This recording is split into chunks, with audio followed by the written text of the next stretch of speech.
ఆంధ్రప్రదేశ్ ముఖ్యమంత్రి గత ముఖ్యమంత్రి ఎవరు? వైఎస్ రాజశేఖర రెడ్డి కదా. మొన్న జగన్మోహన్ రెడ్డి గారు కదా. జగన్మోహన్ రెడ్డి గారు ఏ మతానికి చెందిన వాళ్ళు? వాళ్ళ ఫ్యామిలీ క్రిస్టియన్ ఫ్యామిలీ అని వాళ్ళు చెప్పుకుంటారు. వాళ్ళే చెప్పుకుంటారు. అంటే రాజశేఖర రెడ్డి గారు మరణించేటప్పుడు క్రిస్టియన్ అని ఆయన క్రిస్టియన్. బాప్తిసం తీసుకున్నాడా ఆయన? నాకు ఐడియా లేదు.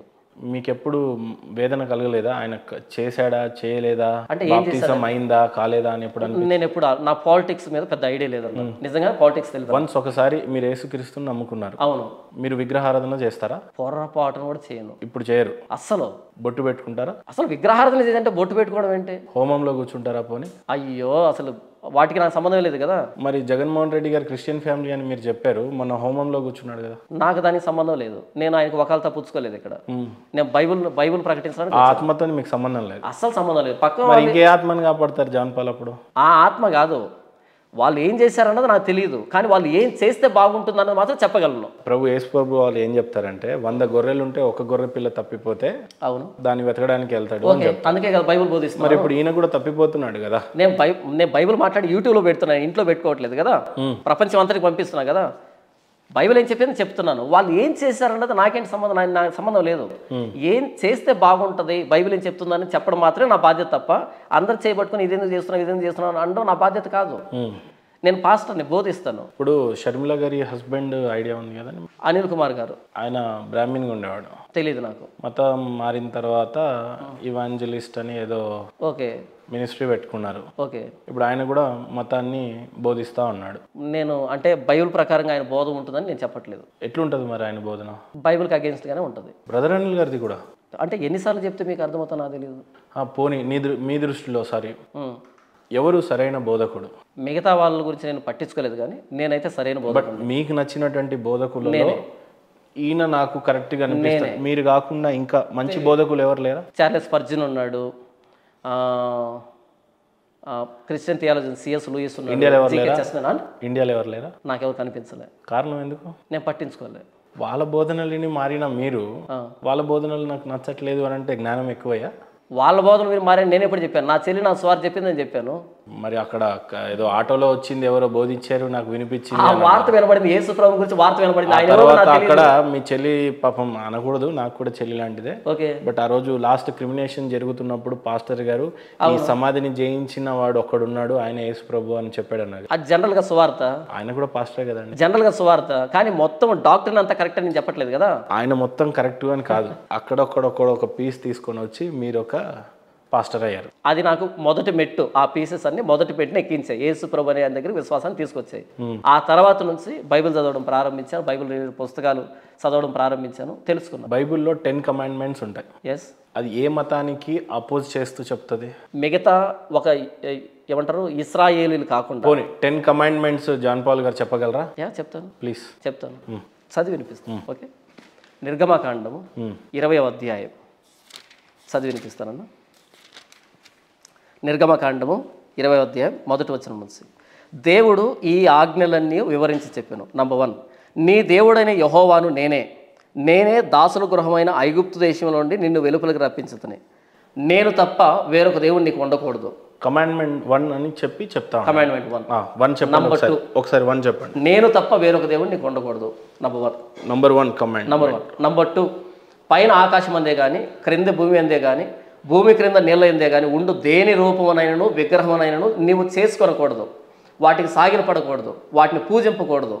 ఏలైనగా నీ దేవుడినైన యెహోవానకు నేను రోషము గల దేవుడును. నన్ను ద్వేషించే వారి విషయంలో 3-4 తరముల వరకు తండ్రుల దోషము కుమారుల మీదకి రప్పించుతూ నన్ను ప్రేమించి నా ఆజ్ఞలు గైకొని వారిని 1000 తరముల వరకు కరుణించేవాడినే ఉన్నాను. ఇది 2. నేను తప్ప ఇంకో దేవుడు. దాన్ని మళ్ళీ చదువుతారా? విగ్రహారాధన చేయకూడదు. దాని తర్వాత ఇది 2వ ఆజ్ఞ. 3వది. ఇప్పుడు 3వది చదివి వినిపిస్తాం. 3వది, నీ దేవుడినైన యెహోవా నామమును వ్యర్థముగా ఉచ్చరింపకూడదు. 2వది మళ్ళీ చదవరా? 2వది మరలా, పైన ఆకాశం అందే కానీ క్రింది భూమి అందే కానీ భూమి క్రింద నీళ్ళ ఎందే కానీ ఉండు దేని రూపమునైనను విగ్రహమునైనను నీవు చేసుకొనకూడదు, వాటికి సాగిలపడకూడదు, వాటిని పూజింపకూడదు. ఇది 2. అయితే అక్కడ తండ్రి అని రోషం గలవాడిని అని వచ్చింది. అవును. విగ్రహారాధన చేసినప్పుడు అక్కడ రోషం అనే లైన్ ఎక్కడ మిస్ అయింది? 5వ వచనం, ఏలైనగా నీ దేవుడినైన యెహోవానకు నేను రోషము గల దేవుడను. కంటిన్యూ చేయండి. నన్ను ద్వేషించు వారి విషయంలో, విగ్రహారాధన చేసి నన్ను ద్వేషించు వారి విషయంలో మూడు నాలుగు తరముల వరకు తండ్రుల దోషమును కుమారుల మీదకి రప్పించుచు. అంటే ఇందాక ఒక నిమిషం మీరు ఏమన్నారంటే మీ తండ్రి చేసినటువంటి తప్పులు ఏవి మీకు వర్తించవు అన్నారు. ఇప్పుడు కూడా చెప్తున్నా, వర్తించవు. ఇప్పుడు ఆ లైన్కి అర్థం ఏంటి? దీనికి అర్థం ఏంటంటే 3 తరాలను వినండి, చెప్తానన్నా. నేను మిమ్మల్ని ఐగుప్తు దేశం తీసుకొచ్చాను. నంబర్ 1, నేను తప్ప ఇంకో దేవుడు ఉండకూడదు. నన్ను విడిచిపెట్టి మీరు విగ్రహాన్ని చేసుకున్నప్పుడు, అంటే కేవలం వాళ్ళకి సంబంధించినటువంటిగా చెప్తున్నట్టు కనపడతా ఉంది. ఐగుప్తు దేశానికి తీసుకొచ్చింది వారినే విడిపించాడు కాబట్టి వారితోనే చెబుతున్నాడు. ఇజ్రాయెల్ ప్రజల్ని ఐగుప్తు దేశానికి తీసుకొచ్చాడు. ఐగుప్తు నుంచి ఇజ్రాయెల్ తీసుకొచ్చాడు. ఇప్పుడు ఐగుప్తు నుంచి ఇజ్రాయెల్కి వచ్చినటువంటి ఏదైతే జనం ఉందో, అవును, కేవలం వీళ్ళను మాత్రమే, అంటే ఎంతసేపు ఇజ్రాయెల్ ఈ చుట్టే తిరుగుతుంది. ఆ బుక్ బైబుల్ ని నేను ఈ రోజు అనకూడదు, బట్ బైబుల్ ఎటు చూసినా ఇజ్రాయెల్ ఈ చుట్టుపక్కలనే తిరుగుతుంది కదా. Bible old test and new testament రెండు ఉంటాయన్న. ఇది ఓల్డ్ టెస్టిమెంట్. ఓల్డ్ టెస్టిమెంట్ అనేది ఇశ్రాయేలుని కేంద్రంగానే తిరుగుతుంది. న్యూ టెస్టిమెంట్ అన్నది సర్వలోకానికి, సర్వ సృష్టికి ప్రభువైన యేసుక్రీస్తు సువార్త పంపించాడు. ఓల్డ్ టెస్టిమోనియల్ అనేది రాసిన బట్టి వ్యక్తులు ఎవరు? ఇక్కడ మోషే రాస్తున్నాడు ధర్మశాస్త్రాన్ని. మిగిలినటువంటి ఆ గ్రంథాలని ఆ ప్రవక్తల పేర్లతోనే. ఓల్డ్ టెస్టిమోని రాసింది ఎవరు? ఒక్కరు కాదు రాసింది. ఎవరు? అదే అంటున్నా, 5, 10 మంది, బట్ ఎవరు? ఒక 2 పేర్లన్నా చెప్పండి. ఓల్డ్ టెస్టిమోని రాసింది ఎవరు? మోషే, సమూయేలు, ఎజ్రా, దావీదు. ఆదికాండం రాసింది ఎవరు? మోషే. ఎలా రాశాడు? ఎలా రాశాడంటే ఎలా, ఏంటది? దేవుడి యొక్క జ్ఞానాన్ని పొందుకొని దేవుడు ఆదికాండం చెబితే రాశాడు. సో మానవుడు అనేవాడు అవును ఆదికాండంని రాశాడు, దేవుని చేత ప్రేరేపణ. ఆదికాండాన్ని అయితే రాసింది మోసే కదన్నా. అవును, మోసెస్ రాస్తున్నప్పుడు ఓకే, దేవుడు మాట్లాడా లేదా అనే ప్రామాణికంగా మీకు తెలియదు. సైంటిఫిక్ రీజన్ నెంబర్ 1, మీరు తర్వాత చెప్పండి. మోసెస్ రాస్తున్నాడు ఆదికాండంలో దేవుడు ఈ భూమిని ఎట్లా సృష్టించాడు, మనుషుల్ని ఎట్లా సృష్టించాడు, జీవులను, జలాశయాలను ఎట్లా సృష్టించాడు అని మోసెస్ రాస్తున్నాడు. చూపిస్తున్నది ఎవరు? దేవుడు చూపిస్తున్నాడు, మోసెస్ రాస్తున్నాడు. అవును, దేవుడు చూపించాడని మీరు ఎలా నమ్ముతారు? మోసెస్ రాసినటువంటి ప్రతి వాకు నిజమని చెప్పి మీరు ఎలా నమ్ముతారు? ఈ వాకులన్నీ నిజమైనవి అని ప్రాముఖ్యంగా తీసుకొని దాన్నే ప్రమాణం అని అనుకొని మీరెట్లా బోధిస్తున్నారంటే ఏం చెప్తారు? అక్కడ రాసిన ప్రతి మాట దాన్ని తప్పుగా నాకు ఎక్కడ కనిపించాల. ప్రతి మాట మీకు ఏ ఆధారాలు ఉన్నాయి? మోసెస్ దేవుడు చూపిస్తేనే రాశాడు అనే ఆధారం ఏముంది? ఎందుకో చెప్తాను. ఒక్క ఉదాహరణ చెప్తాను. రామాయణంని రాసింది వాల్మీకి. ఒక్క ఉదాహరణ చెప్తాను. నాకు రామాయణం వద్దు, ఒక్క ఉదాహరణ చెప్తాను. ఆదియందు దేవుడు భూమి ఆకాశం సృజించెను. ఎవరు రాస్తాడు? ఈ వాడు మోషే రాస్తున్నాడు. ఎలా రాశాడు చెప్తాను వినండి. మోషే రాశాడు. అది నిజమని ఎలా నమ్ముతున్నావు అని అంటే, బిగ్ బ్యాంగ్ థియరీ ఒకటి వచ్చింది. బిగ్ బ్యాంగ్ థియరీ ఏం చెప్తుందంటే, ఈ యూనివర్స్కి బిగినింగ్ ఉంది, ఇది ఎటర్నల్ కాదు, ఇది బిగినింగ్ ఉంది అని చెప్పింది. 20,000 సంవత్సరాలు ఉన్న చరిత్ర ఇతిహాసాన్ని పక్కన పెట్టి ఒక మోసెస్ రాసిన థియరీని మాత్రం నిజం అనుకుంటున్నారు మీరు. అక్కడికే వస్తున్నా నేను. నన్ను చెప్పనివ్వండి, మీరు ప్రశ్నించారు కదా. మోషే రాసిందని నిజమని ఎలా నమ్ముతున్నారు అంటే, ఆది యందు దేవుడు భూమి ఆకాశం సృజించారని మోషే రాశాడు. ఆది యందు, in the beginning. Big bang ఏం ప్రూవ్ చేసింది? ఈ యూనివర్స్కి ఒక బిగినింగ్ ఉంది, ఒక ఎక్స్ప్లోజన్ జరిగింది. ఎక్స్ప్లోజన్ జరిగిందంటే ఇదంతా బ్యాక్ వెళ్తే బిగినింగ్ ఉంది. So in the beginning. Big bang ఏం చెప్పింది? స్టార్టింగ్ పాయింట్ ఉంది. 2 మ్యాచ్ అయ్యాయి. బైబిల్ నమ్మి ఉంటే ఇంత ఖర్చు వచ్చిండేది కాదు. బైబిల్ని నమ్మకపోవడం వల్ల ఇంత ఎక్స్పెరిమెంట్ చేసి ఏం కనిపెట్టారు అంటే ఇన్ ద బిగినింగ్ అని కనిపెట్టారు. సో బైబిల్ ఉన్న ప్రతి మాట నాకు వాస్తవ రూపంలో కనిపిస్తున్నాయి. బైబిల్ ఉన్న ఏ మాట కూడా నాకు తప్పుగా నిరూపించబడలేదు. ఏ సంవత్సరంలో రాశాడు? 1400 అరౌండ్ బీసీ 1400. అవును, కానీ అప్పటికి 5,000 సంవత్సరంలోనే చంద్రగుప్త మౌర్య ఉన్నాడన్న. ఆయన ఉన్నాడో లేదో నాకు తెలియదు. మీరు అడిగింది ఏంటి? చరిత్ర ఇతిహాసాల్లో మీరు అడిగింది ఏంటి? మోషే రాసింది మీరు నిజమని ఎలా నమ్ముతున్నా అంటే ఉదాహరణ చెప్పాను. నేనేం చెప్తున్నానంటే, నేను చంద్రగుప్త మౌర్య గురించి మాట్లాడటం లేదు. చంద్రగుప్త మౌర్యులు 5,000 years. మీరు మాట్లాడుతుంది అంటే కొన్ని ప్రమాణాలు మాట్లాడాలి మనం. ఓకే, అల్లూరి సీతారామరాజు ఉన్నాడు, ఓకే, అలెగ్జాండర్ ఉన్నాడు, లేడంటారా? పోనీ ఉన్నారు, వాళ్ళ మనుషులు, రైట్. అట్లనే చంద్రగుప్త మౌర్య వాళ్ళు ఉన్నారు. అవును. కాలమాన పరిస్థితుల్లో ఇప్పుడు సపోజ్ ఎన్టీ రామారావు టైంలో ఆ సంబంధించిన ఒక సీఎం పేరు చెప్పాలి అని అంటే ఆ కాలం నాటి వాళ్ళు అని చెప్తాం. అవును. ఓ పివి నరసింహారావు లేకపోతే ఇంకొక పేరు మీరు చెప్తా ఉంటారు. అవును అల్లూరి సీతారామరాజు టైంలో పలానా వాళ్ళు అని అంటారు. అవును లేదు స్వామి వివేకానందల వారు ఉన్నారు ఒక 200 ఇయర్స్ బ్యాక్ 100 ఇయర్స్ బ్యాక్ ఆయన తల్లి ఇది అని చెప్పుకుంటూ వస్తాం. ఓకే చంద్రగుప్త మౌర్య వారు 5000 ఇయర్స్ బ్యాక్ ఉన్నప్పుడు ఆ తర్వాత ఆయన సంతతి వచ్చిందని 5000 ఇయర్స్ బ్యాక్ ఇంత క్లియర్ హిస్టరీ మీకు ఇస్తుంటే మీరు నమ్మట్లేదు. నేనెందుకు సరే నమ్మట్లేదు? మీరు నమ్ముతారు నమ్మరు నా ఇష్టం, మీకు సంబంధం లేదు అంటారు. మంచి మార్కులు వినండి, తెచ్చుకున్నాను. వినండి. I believe in history. 1400 BCలో అంటే మీరు నా గురించి అర్థం కావట్లే. I believe in history. Okay అవి చదివాను, నేను ఎగ్జామ్ అనట్లేదన్నా. రాశాను, హిస్టరీ నమ్ముతున్నా. బట్ మిథాలజీని నమ్మట్లేదు, పురాణాలు నమ్మట్లేదు. మోజెస్ కి 1400 ఇయర్స్ నమ్ముతున్నాను. లేదు. మోజెస్ అనే వ్యక్తికి 1400 ఇయర్స్ BCలో దేవుడు కనిపించి నేనే నీ దేవుడు అని భూమిని సృష్టించాను అని ఎప్పుడు చెప్తున్నాడు? 1400 BC. అంటే గట్టికి కొడితే 2000 సంవత్సరాల క్రితం కూడా కాదు, 5000 సంవత్సరాల నాటికి అందనే సివిలైజేషన్ జరిగిపోయింది. వినండి, ఇండస్ వ్యాలీ సివిలైజేషన్ ఎప్పుడండి? వినండి, రోమిలా తేపర్ అనే హిస్టోరియన్ ఉంది, ఆవిడ నుంచే మన హిస్టరీ అంతా వచ్చింది. ఓకేనా? ఆవిడ Limca book of the award కూడా నామినేట్ అయింది చాలాసార్లు. సమ్ పొలిటికల్ రీజన్తో తనకి ఇవ్వలేదు. వరల్డ్ బుక్ రికార్డ్స్ అంత పెద్దదేం కూడా కాదు, గిన్నిస్ వరల్డ్ బుక్ రికార్డ్. కనీసం దానికి కూడా పొలిటికల్ రీజన్ తోటి పక్కన పెట్టారు. ఇది నా మ్యాటర్. ఓకేనా? తను ఏం చెప్తుందంటే ఇంట్రడక్షన్లోనే origin of India, early India అనే దాంట్లో ఏం చెప్తుందంటే మిషనరీస్ ఇండియాకు వచ్చేంత వరకు భారతీయులకి చరిత్ర రాసుకోవాలనే విషయం కూడా తెలియదు అని చెప్తుంది. ఇండో ఆరియన్స్ గురించి తెలుసా మీకు? తెలుసు. ఏ సంవత్సరంలో వచ్చారు ఇండియాకి? ఎగ్జాక్ట్గా ఏది గుర్తులేదు. 700 ఇయర్స్ BC బ్యాక్ వచ్చారు. ఓకే 700 ఇయర్స్ బ్యాక్ వచ్చారు. Okay Indo ఆరియన్స్. ఓకే వాళ్ళు ఏ కమ్యూనిటీకి చెందిన వాళ్ళు? ముస్లిం కమ్యూనిటీకి చెందిన వాళ్ళు. ఏమో. చంద్రగుప్త మౌర్య 5000 ఇయర్స్, నేను మీకు అప్పటి నుంచి మాట్లాడుతున్నాను ఎందుకంటే ఓకే జెరూసలేం ఉన్నప్పుడు సొలొమన్ కట్టాడు. ఓకే ఆ తర్వాత యేసుప్రభుల వారు వచ్చారు. ఓకే ఆయనను చంపడానికి యూదుల రాజుటువంటి హేరోదు ఆయనను వెంటబడ్డాడు. ఇదంతా ఉంది. ఇదంతా 200 ఇయర్స్ బ్యాక్ జరిగింది కదా. 7000 ఇయర్స్ బ్యాక్ జరుగుతున్న ఇండస్ వ్యాలీ కానీ, ఈజిప్ట్ యొక్క చరిత్ర కానీ, హరప్ప మొహంజోదరో కానీ, మీరు మిస్ అయ్యారు. వీళ్ళ గురించి ఒక పక్క మీరు చెప్తుంది ఏంటి? ఒక నాగరికత వచ్చిన తర్వాత 700 సంవత్సరాల క్రితం నాగరికత వచ్చింది అని నేను చెప్పాలనేది వినండి. జాన్ పాల్ గారు చూడండి, ఏంటి కొట్టండి, చూడండి. ఫస్ట్ సివిలైజేషన్ కొట్టండి. నేను కొడితే నేను కొట్టిందే వస్తుంది అంటారు మరి మీరు. మెసొపొటేమియన్ సివిలైజేషన్ అది ఎక్కడ వచ్చింది? ఎక్కడ? మెసొపొటేమియన్ వచ్చింది 10,000 ఇయర్స్ బ్యాక్. మరి మీ చరిత్ర వచ్చింది ఎప్పుడు? సివిలైజేషన్ మెసొపొటేమియన్ సివిలైజేషన్ అదే ఏదైనా తోట చుట్టూ తిరిగింది. తర్వాత ఈజిప్షియన్ సివిలైజేషన్, తర్వాత వచ్చింది ఇండస్ సివిలైజేషన్, లేదా ఇండస్ వ్యాలీ సివిలైజేషన్. ఒప్పుకుంటారా? అవును. మెసొపొటేమియన్ ఎప్పుడు వచ్చింది? 3000 years back BC. Okay. How many years old Indus valley civilisation? ఎన్ని ఇయర్స్ బ్యాక్ ఏందన్నా? Indus valley civilisation is at least 8,000 years old according to evidence uncovered by scientists from IIT Kharagpur.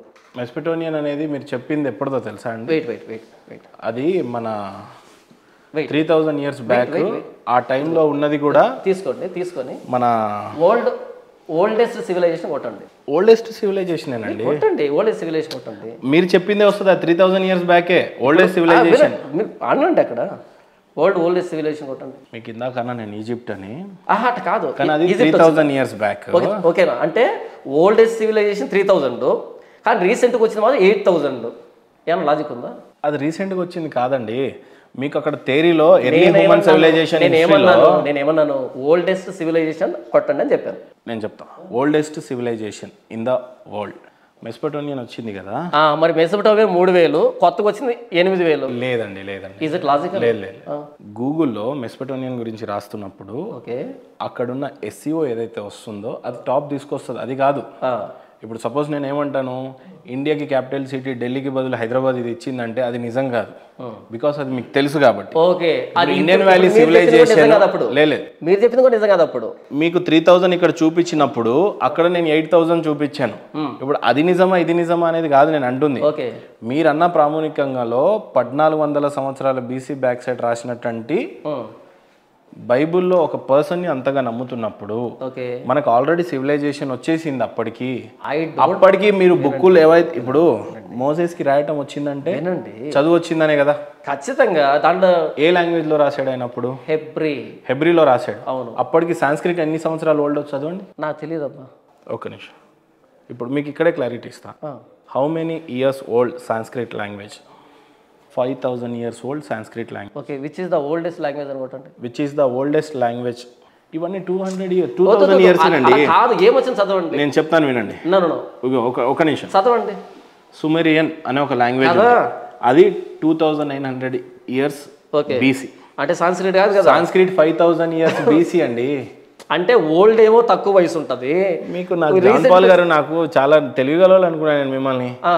ఏది ముందు వస్తుందో అది, ఏది వెనకొస్తే కాదండి. కాదు, ఓల్డెస్ట్ లాంగ్వేజ్ లేదండి. ఇండియాకి స్వాతంత్ర్యం ఎప్పుడు వచ్చింది? 1947లో కాకుండా 1949 అని ఏదో వెబ్సైట్ చూపించేస్తుంది. నేను నమ్మను కదా. నేను మీకు వ్యక్తిగతంగా ఈ లాంగ్వేజ్ ఎన్ని ఇయర్స్, ఈ సాంస్క్రిట్ ఎన్ని ఇయర్స్ అంటే అది నిజమని నమ్మండి అని నేను ఫోర్స్ చేయట్లే. మీకు నేను థీసిస్ చూపిస్తున్నా.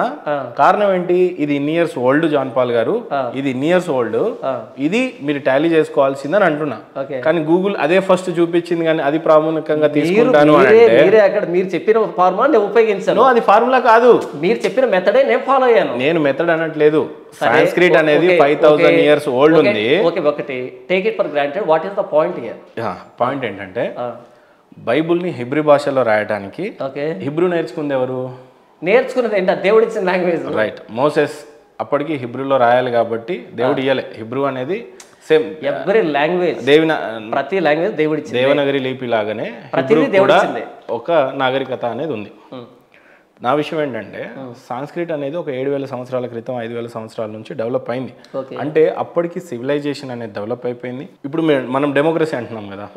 అప్పుడు ఈ సివిలైజేషన్స్లలో ఎట్లాంటి అడ్మినిస్ట్రేషన్ ఉండేవి, మనుషులు ఎలా నివసించేవాళ్ళు, ఎలా జీవించేవాళ్ళు అన్నది జరిగిపోతా ఉంది ఒక సైడ్ నుంచి. అంటే ఇక్కడ జరిగిపోతున్న క్రమంలో ఇప్పుడు నేనేమంటానంటే, ఇప్పుడు పోనీ మీకు అర్థమయ్యే భాషలో చెప్తా.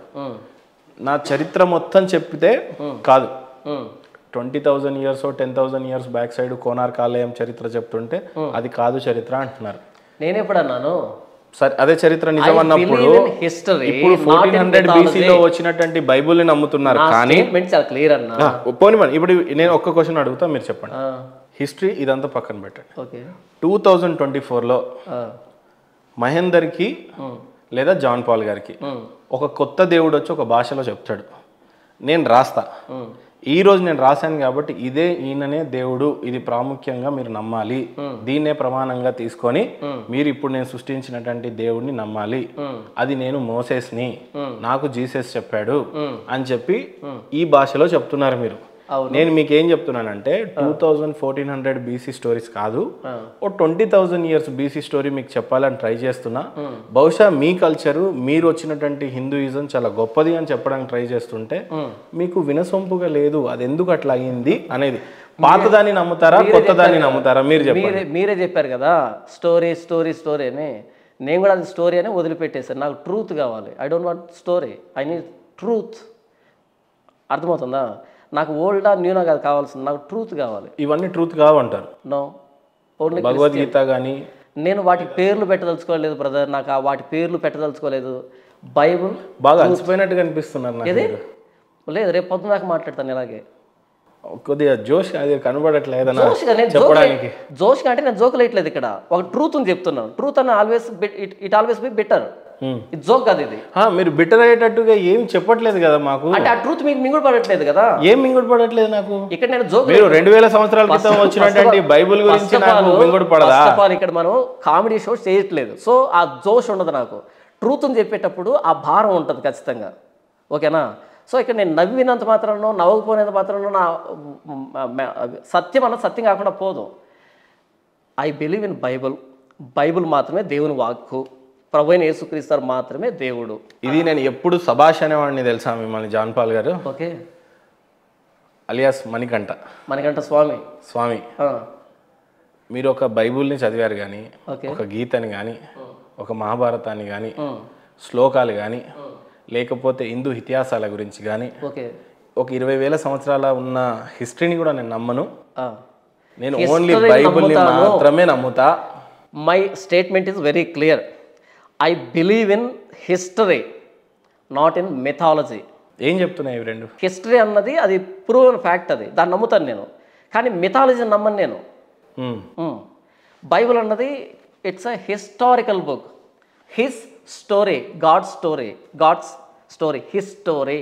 మోజెస్ ఏదైతే ఆదికాండాన్ని రాసినప్పుడు కనీసం మీకు డౌట్ రావట్లేదు దేవుడు ఆయనతో మాట్లాడాడో మాట్లాడలేదో, దానికే నేను కానీ దానికే ఆదికాండాన్ని పూర్తి నాకు చేశాడు డౌట్ అని. ఎప్పుడు వచ్చిండేదంటే ఇక్కడ వ్రాసినటువంటి వ్రాతకి బయట ఉన్నటువంటి పరిస్థితులకి వ్యతిరేకంగా ఉంటే నాకు డౌట్ వచ్చేది.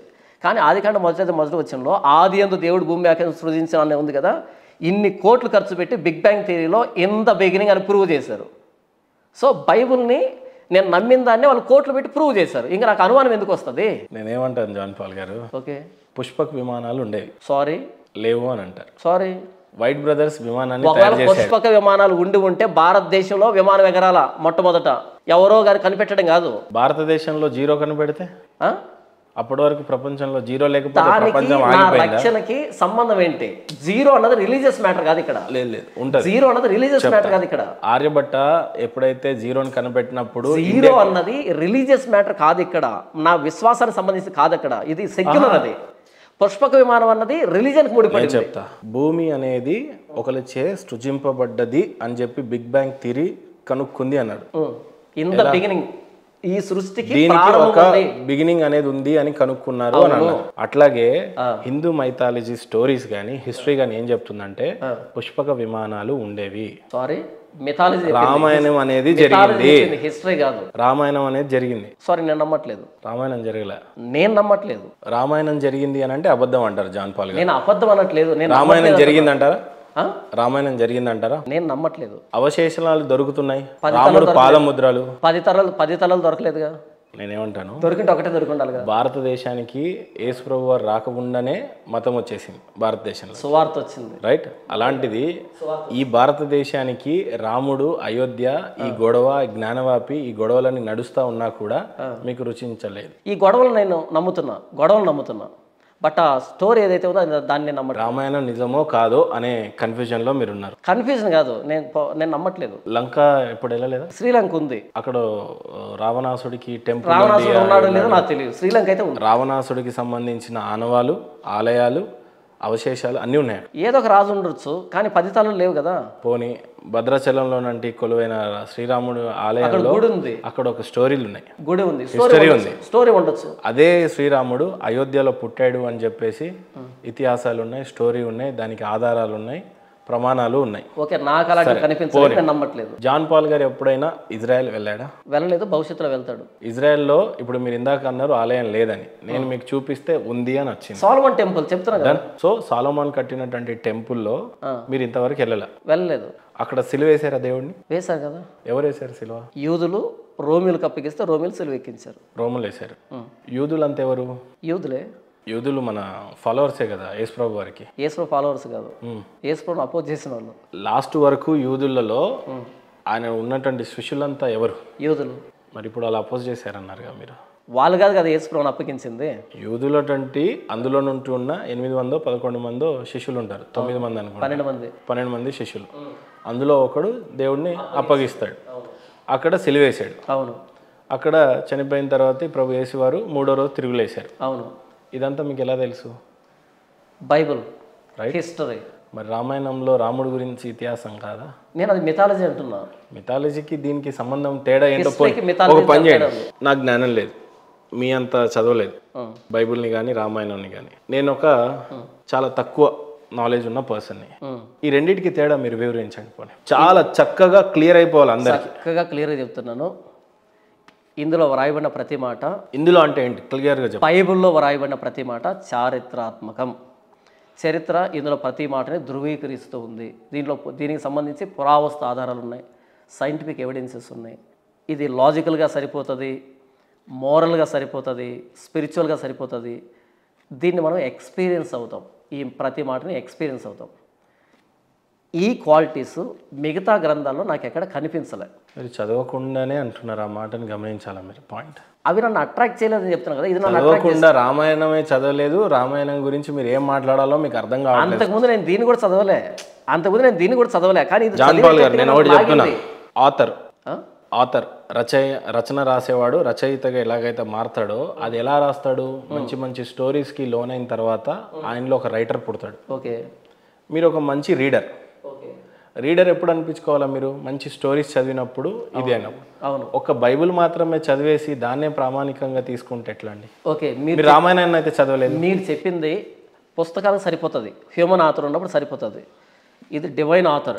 నేనేమంటున్నా, మీరు భగవద్గీతని చదివారా? నేను చదవలేదు బ్రదర్. రామాయణాన్ని చదివారా? చదవలేదు, చదవను కూడా. మహాభారతాన్ని చదివారా? చదవలేదు, చదవను కూడా, చదవాలని లేదు. మరి ఇప్పుడు ఇంకా ఏంది మీ బాధ? నా బాధ ఏంటంటే ఈ సత్యం ప్రపంచానికి తెలియాలి. అందులో ఉన్న సత్యం ఎవరికి కావాలి మరి? ఏమో అది నన్ను ఆకర్షించలే. చదవకుండా ఎట్లా ఆకర్షిస్తుంది అంటే మళ్ళీ అదేనా? మీరు కనీసం ఒప్పుకోవట్లేదు నేను చదవలేదు, చదువుతాను, చదివిన తర్వాత ఒకవేళ ఆకర్షింపబడితే. అవి చదవనటువంటి స్థితిలో ఉన్నటువంటి నేను దీన్ని కూడా చదవలే, కానీ ఈ బైబిల్ నన్ను ఆకర్షించింది. జాన్ పాల్ గారు ఒకటి క్లియర్గా చెప్పండి. మీరు బైబిల్ చదివారు, చదివాను. రామాయణం చదవలేదు, భగవద్గీతను చదవలేదు, మహాభారతం చదవలేదు, వేదాలు చదవలే, రైట్? చదవలేదు. ఇతిహాసాలు ఏమీ చదవలేదు, ఏం ఎక్సెప్ట్ బైబుల్. కనీసం ఇవన్నీ చదివి ఇంకో ఇంటర్వ్యూలో కూర్చుంటారా? పోనీ ఓపిక లేదన్న. బైబిల్ గురించి 100 ఇంటర్వ్యూలు చేస్తా, కానీ బైబిల్ బయట ఇంకో ఇంటర్వ్యూ కూడా చేయను. మీరు పుట్టినటువంటి హిందూయిజంలో పుట్టి. నేను హిందూయిజంలో పుట్టలేదన్న. మీ నాన్న హిందూయిజం? నేను హిందూయిజంలో పుట్టలేదు. నేను పుట్టిన తర్వాత మా నాన్న అంటే ఈ హిందూయిజంలో ఉన్నాడని తెలిసింది. నేను హిందూయిజంలో పుట్టలేదు. మీ నాన్న హిందూగా ఉన్నప్పుడు మీరు పుట్టారు కదా? అంటే అన్న, మీ నాన్న అయ్యప్ప స్వామి మాలేసి ఆయనే పురాణాలు ఇతిహాసాలు చదివేమి హిందూ కాలే. నాకేమనిపించింది, తప్పుగా అనుకోవద్దు, అయ్యప్ప స్వామి మాలేసాడు మీ నాన్నగారు, కానీ పాపం మీ చేతిలో రామాయణం పెట్టి ఉంటే మీరు ఖచ్చితంగా హిందూజాన్నే స్వీకరించే వాళ్ళని నా ఆలోచన. దానికే చెప్పాను, నేను 100 పుస్తకాలు చదివినా ఆ పుస్తకంలో ప్రాణం లేనప్పుడు అది నన్ను ఆకర్షించదు. శ్రీ మహావిష్ణువు గారి 10 అవతారాల ఐడియా ఉందండి? అసలు నాకు తెలియదన్నా. యేసుప్రభు వారు కూడా ఒకే అవతారం ఎత్తాడు, 3వ రోజు తిరిగి వస్తాను అని చెప్పి వెళ్ళాడు. ఆయన ఒకే అవతారం ఎత్తినా ఎక్కడో జెరూసలేము నుంచి భారతదేశానికి స్వార్థ పంపించి, నా ఇంటి గడప దగ్గర స్వార్థ పంపించి, నా చెవిలో వినిపించి, నా కఠిన హృదయాన్ని మార్చి. మీరు ఒక విషయం వింటున్నారా? ఈ మధ్య కాలంలో చర్చిలు అమ్మకానికి ఉన్నాయి అనే విషయాన్ని చదువుతున్నారా? ఉండొచ్చు, ఉండకపోవచ్చు. అవి బిల్డింగ్లు కదా. 1,00,000 చర్చిలు అమ్మకానికి ఉన్నాయి. 2 లక్షలు ఉండే నాకేంటి వచ్చిన నష్టం?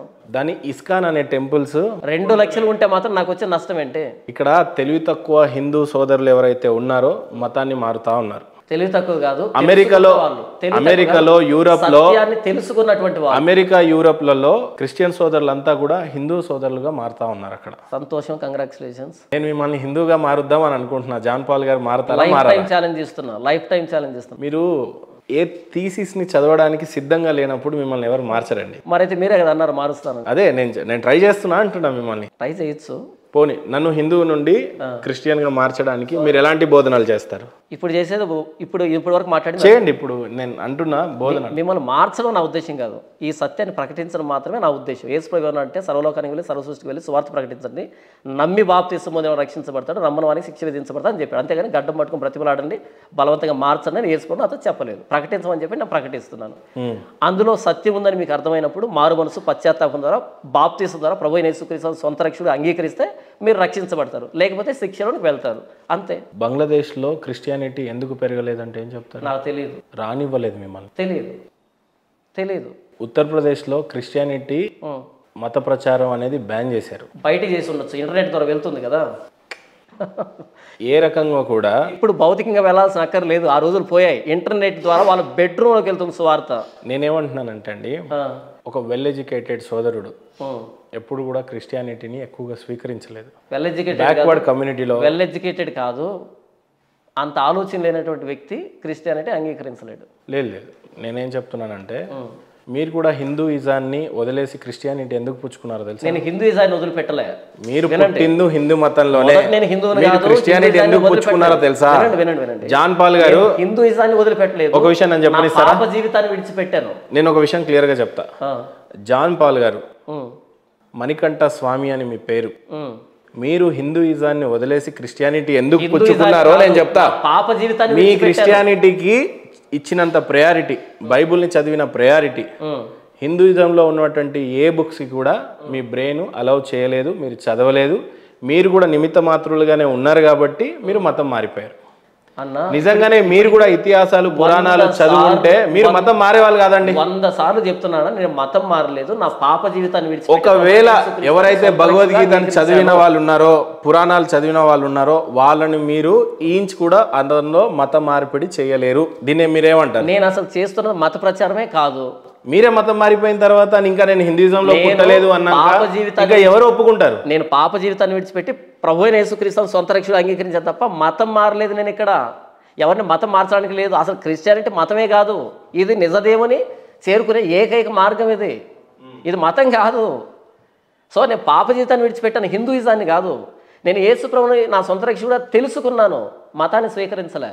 నేను ఇంకో వ్యక్తిని మతం మార్చడానికి ఇక్కడ లేను. రాధా మనోహర్ దాస్ గారిని మీరు ప్రేమిస్తున్నారా? రాధా మనోహర్ దాస్ ప్రేమిస్తున్నాను కాబట్టి సువార్త చెప్తున్నాను. ఆయన మీద మీకు ఏ ద్వేషం లేదు? ఏ ద్వేషం లేదు. ఆయన నా పక్కింటోడు కూడా కాదు. ఆర్థిక లావాదేవీలు లేవు మా మధ్య. ఆయన మీలాంటి ఇంకో వ్యక్తి లాంటి సాధారణమైన వ్యక్తి. ఆయన కూడా సువార్త చెప్పాలన్నది నా ఆలోచన. నమ్మితే రక్షణ పొందుతాడు, నమ్మకపోతే నరకానికి వెళ్తాడు. బైబిల్ చెప్పింది. నరకానికి పోతారని మీరే చెప్పేస్తున్నారు. బైబిల్ చెప్పింది. మార్కు సువార్త 15వ అధ్యాయం 16వ అధ్యాయం 15 వచనం 16 వచనం. ఆయన హిందూ ధర్మ రక్షణ ప్రకారంగా యమధర్మరాజు మిమ్మల్ని కూడా శిక్షిస్తాడు. మరి ఓకే, మీరు నమ్మండి. మీ దేవుణ్ణి నమ్మకపోతే మీరు నమ్మండి, బాప్తిసం తీసుకోకపోతే మీరు నమ్మండి. మీరు అది అంటున్నా నేను. మీరు నమ్మండి. ఒక యమలోకం యమపురి అని ఉందని తెలుసా? అసలు నేను నమ్మట్లేదు కదా. నేను పానీపూరిని తింటాను కానీ యమపురిని నమ్మట్లేదు కదా.